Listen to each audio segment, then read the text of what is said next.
Some of America's greatest heroes in World War II never left the U.S., and no one has championed their story quite like a young lady who was born nearly 6 decades after the war.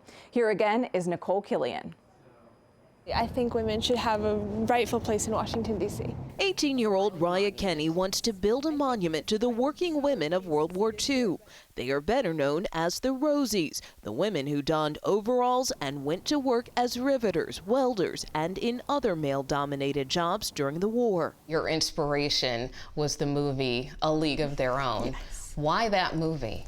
It was the first time that I had seen women taking the role that a man had held previously and that a woman had never held. There's no crying in baseball!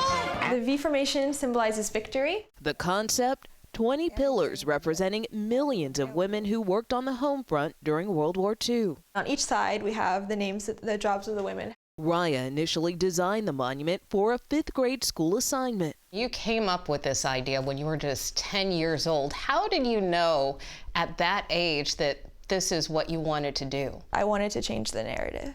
Even at 10? Even at 10, yeah. Raya is in touch with one of the surviving Rosies. There were no women's work clothes. This is the way I dressed. Levi's, sweatshirt, men's boots.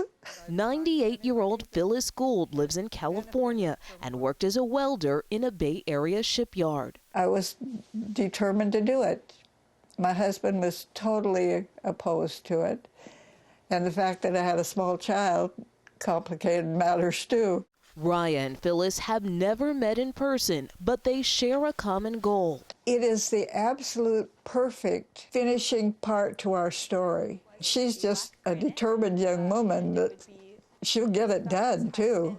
Raya has shown her model to the National Park Service and Congress. To see it to where it is today, where I'm testifying in front of Congress. This is not a quick or easy process, but it's an important one. People are emailing me about their grandmothers and their mothers who worked, and it's just bringing together this community of people. With the support of D.C. Delegate Eleanor Holmes Norton, she's ready to tackle any hurdles along the way, and she still gets inspiration from the Rosies. I have to keep that motto in mind. We can do it. There are setbacks. It takes a long time. There's a lot of waiting for things to be done, but we can do it. Nikole Killion, CBS News, Washington.